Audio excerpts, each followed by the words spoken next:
Je suis trop loin de toi, trop loin d'être bien, trop loin de toi. Comment l'idée d'un 4e album est arrivée? Moi, en fait, je pensais même pas. Je pensais pas que c'était possible qu'il y ait un 4e album.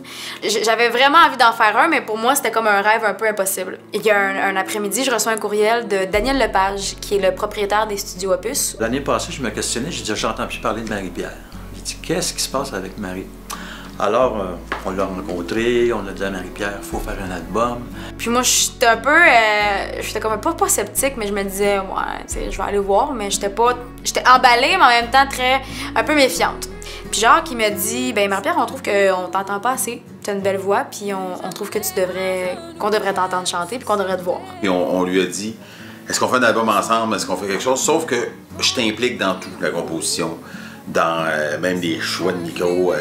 Je le réalise pour toi, mais je t'implique dans tout pour que tu vois le travail jusqu'au bout et que tu t'impliques. Puis par la suite, bon ben là, il y a une grosse discussion, qu'est-ce que tu aimerais faire, tout ça. Puis ce qu'on me proposait comme projet, c'était un album qui me ressemblerait du tout au tout, que je chanterais comme j'ai envie de chanter, que je ferais un style qui me plaît puis qui me ressemble, qui fait en sorte que je peux exploiter toutes les facettes de ma voix. Je pense que j'ai un bon instinct. Quand je suis rentrée ici, là, je me suis sentie vraiment bien. Puis quand j'ai rencontré Daniel, que je connaissais pas, je me suis tout de suite bien entendue avec Daniel, puis j'aimais sa personnalité très douce, très à l'écoute. J'ai dit à Marie-Pierre, tu prends les studios Opus, tu t'installes, tu fais comme chez toi, deviens ton grand salon.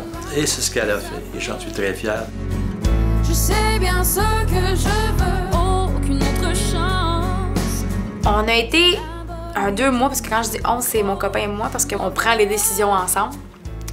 Puis avec ma famille aussi, bien évidemment, ma mère, mon père, mon frère. Mais on a été un bon mois et demi, 2 mois à regarder est-ce que ce projet-là était faisable. J'ai dit, c'est l'occasion de ta vie, Marie, il faut que tu sautes là-dessus, c'est l'idéal. Puis j'ai encouragé, dans le fond, à poursuivre ça, parce que je sais que c'est une de ses grandes passions. Puis Marie, c'est une grande insécure aussi. Puis elle avait besoin, je pense, de juste un appui, juste pour lui dire, regarde, vas-y, je suis là, je te back, je suis avec toi. Puis je me souviens très bien l'avoir appelé après être sortie d'ici la première fois, puis il m'a dit, Marie-Pierre Perrault, tu t'empêcheras pas de chanter parce que t'as pas les sous de le faire. On va trouver le moyen, dans la vie, tu dois chanter, puis on va trouver la façon d'y arriver.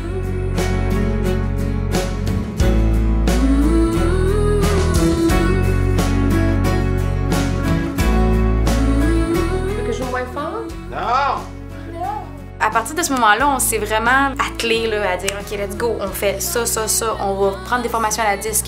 On va voir jusqu'à combien de subventions on peut aller chercher et tout ça. » Ça paraît, je trouve, dans son attitude aussi, elle est contente de ce qu'elle fait. Puis ça se transmet dans tous les aspects de sa vie, j'ai l'impression. Donc depuis septembre, on travaille extrêmement fort. On a fondé notre maison de production qui s'appelle les Productions Muse. Mais en fait, quand on le dit vite, ça fait Musics. On essaie de chercher quelque chose qui sonnerait Musics en français puis Musics en anglais si on a des projets anglophones éventuellement. Et sinon, ça peut sembler aussi Production Muse 9. Muse parce que mon copain, c'est sûr, c'est un peu ma muse sur l'album. Je chante plein de chansons pour lui. Lui, il est inspiré par ce que je fais. Puis 9 parce qu'on s'est rencontrés au mois de septembre, donc le 9e mois d'année. Et 9 parce que j'ai commencé à chanter à 9 ans.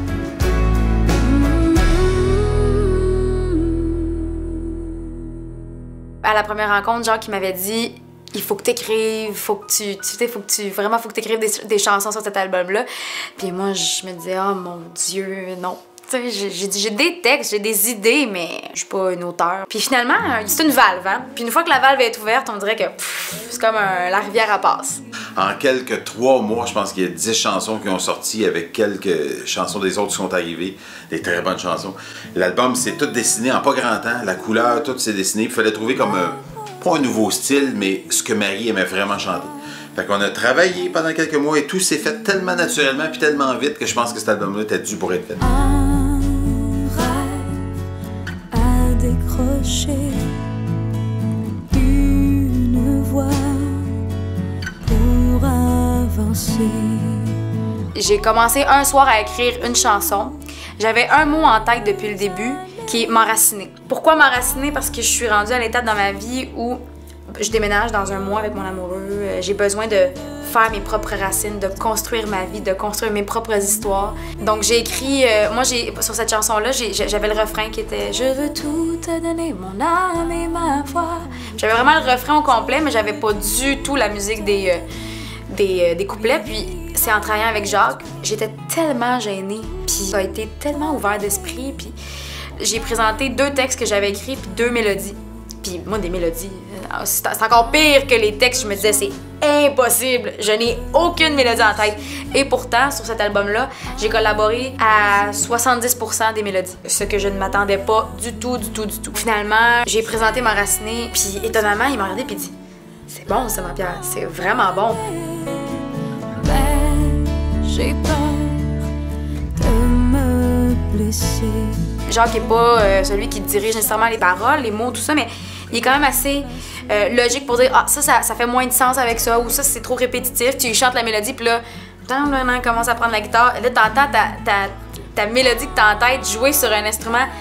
C'est quelque chose. Te garder, ne jamais être déraciné. Je veux tout te donner, mon âme et ma voix. Jacques me challenge énormément. Marie-Pierre, OK, on fait de l'impro. Fait qu'il joue une pièce, puis moi je fais des mélodies, puis ça a vraiment ouvert une valve là, incroyable, parce qu'après ça, je me suis mis à chanter plein d'affaires. Je m'enregistre sur mon téléphone. Puis là, tu sais, j'ai des mélodies qui me viennent en tête régulièrement. Des paroles moins. Je me suis, tu sais, comme moi qui disais que aucunement je peux pas faire des musiques, rien. Pourtant, c'est la chose qui me vient le plus.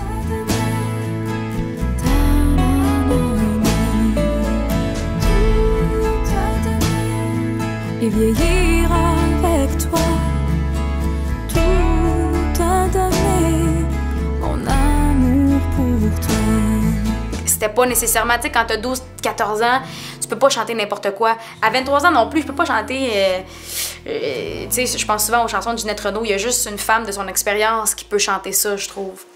J'ai pas l'expérience, je peux pas faire ça. Mais à 23 ans, on peut quand même chanter autre chose qu'à 12, 14 et 17 ans. J'ai vécu des choses, j'ai vécu des affaires faciles, pas faciles. J'ai vraiment mon parcours. Puis ça, on le découvrira au fil du making-of. Avoir une belle voix, c'est quelque chose, mais être capable d'avoir l'intelligence d'interpréter, c'est encore une qualité supplémentaire. Et puis ça, c'est pas donné à tout le monde. Trop loin d'être bien, trop loin de toi.